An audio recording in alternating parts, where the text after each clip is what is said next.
Okay, welcome back mga scalper.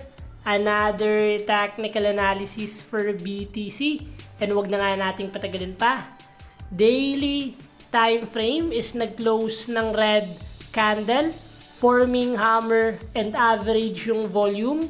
Kung may kita natin, sinundan tayo ng green candle kanina and below average yung volume since this is volume at price. What happened currently, bumabagsak pa yung BTC. Silipin natin yung possible scenario sa lower time frame. So what happened yesterday, nagkaroon tayo ng breakout sa support area. But since walang pullback dahil dumiretso pa rin yung BTC above this support area.